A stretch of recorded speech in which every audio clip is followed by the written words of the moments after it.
அருவி சீரியல் இன்னையோட முடிவுக்கு வந்ததை பத்தி ரொம்பவே உருக்கமா முதல் முறையா இந்த சீரியலோட ஹீரோவான நடிகர் கார்த்திக் அவர்கள் ரொம்ப உருக்கமா சில முக்கியமான விஷயங்களை இப்ப சொல்லிருக்காரு. அதுல அவர் என்னென்ன விஷயங்களும் சொல்லிருக்காரு அப்படின்றத பத்தி இந்த வீடியோல நம்ம தெளிவா பார்க்கலாம். சன் டிவில ஒளிபரப்பாயிட்டு வந்துட்டு இருக்கிற அருவி சீரியலுக்கு எக்கச்சக்கமான ரசிகர்கள் இருக்காங்க. குறிப்பா இந்த சீரியல்ல அருவி கேரக்டர்ல நடிச்சிட்டு வர நடிகை ஜோவிதா மற்றும் புகழ் கேரக்டர்ல நடிச்சிட்டு வர நடிகர் கார்த்திக் அவர்களுக்கு லட்சக்கணக்கான ரசிகர்கள் இருந்துட்டு இருக்காங்க. ஆனா சடனா இந்த சீரியல் இன்னையோட முடிய போறதா சொல்லிட்டாங்க. இது சீரியல் ரசிகர்களுக்கு மட்டும் இல்லாம சீரியல்ல நடிக்கிற நடிகர்களுக்கும் சோகத்தை உருவாக்கி இருக்கு. இந்த நிலையில இதை பத்தி இந்த சீரியலோட ஹீரோவான நடிகர் கார்த்திக் அவர்கள், எனக்கு புகழ் கேரக்டர் ரொம்ப நெருக்கமான ஒரு கேரக்டரா இருந்துட்டு இருக்கு. இந்த அருவி சீரியல் எவ்வளவு சீக்கிரமா முடிவுக்கு வரும்னு நான் கொஞ்சம் கூட நினைக்கல. அருவி ஸ்டார்டிங்ல இருந்து இப்ப வரையும் நல்லதா போயிட்டு இருக்கு. டிஆர்பிலையும் பல முறை, அதுவும் நான் பிரைம் டைம்ல நல்ல ரேட்டிங்ஸ் எடுத்துட்டு இருக்கு. நாங்க இந்த சீரியல்ஸ் அட்லீஸ்ட் 1000 எபிசோடுக்கு மேல போகணும்னு ஆசைப்பட்டோம். ஆனா அது நடக்கல.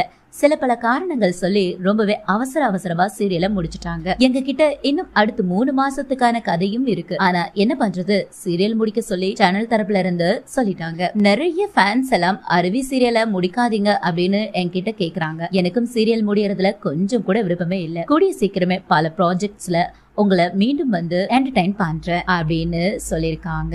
அடுத்து பண்ண போற ப்ராஜெக்ட்ல எல்லாம் இதே மாதிரி சப்போர்ட் கொடுங்க அப்படின்னு ரொம்ப உருக்கமா சொல்லி முடிச்சுட்டாங்க. சோ இந்த வீடியோ பார்த்துட்டு இருக்க நீங்க நடிகர் கார்த்திக் அருவி சீரியல் முடிய போறத பத்தி சொல்லிருக்கிற இந்த விஷயத்த பத்தியும், அருவி சீரியல்ல நீங்க எவ்வளவு மிஸ் பண்ண போறீங்க அப்படின்னு உங்களுடைய கருத்துக்களை கீழே கமெண்ட் செக்ஷன்ல ஷேர் பண்ணுங்க. இந்த வீடியோ பிடிச்சிருந்தா லைக் பண்ணுங்க, ஷேர் பண்ணுங்க. மேலும் இது போன்ற பல செய்திகளை தெரிஞ்சுக்க நம்ம தமிழ் லைஃப் 360 சேனலை மறக்காம சப்ஸ்கிரைப் பண்ணுங்க.